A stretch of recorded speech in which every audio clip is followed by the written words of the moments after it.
मानवता का उच्चतम लक्ष्य आध्यात्मिक उन्नति और आत्मसंवर्धन है। जब मनुष्य अपने भोग और संग्रह की इच्छाओं में लिप्त होता है, तब वह अपने वास्तविक स्वरूप को भूल जाता है। ये इच्छाएं उसे उस स्थान से गिरा देती हैं जहां केवल भौतिक वस्तुओं का महत्व होता है, और इस क्रम में वह पशुओं की श्रेणी में पहुंच जाता है।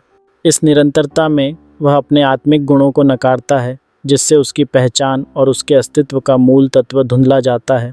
इसके विपरीत जब मनुष्य उन भोगों और संग्रह की इच्छाओं का त्याग करता है, तब वह आत्मचिंतन और साधना की ओर अग्रसर होता है।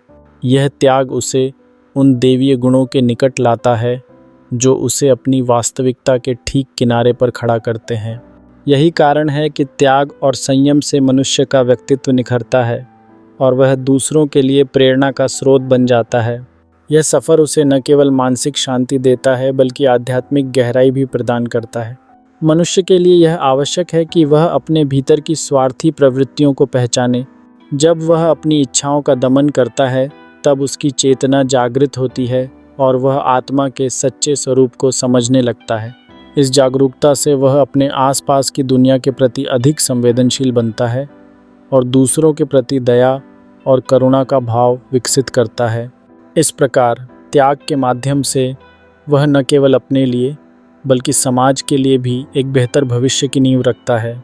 इसलिए यह कहा जा सकता है कि भोग और संग्रह की इच्छाओं का तिरस्कार कर मानवता का असली उज्ज्वल स्वरूप सामने आता है।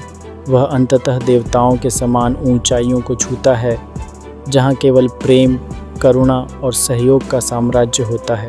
जब कोई मनुष्य अपनी अंतर्दृष्टि को जोड़ता है और अपने कर्तव्यों का पालन करता है, तो वह निश्चित रूप से उस ऊंचाई को छू सकता है जो उसके आध्यात्मिक विकास की दिखाता है।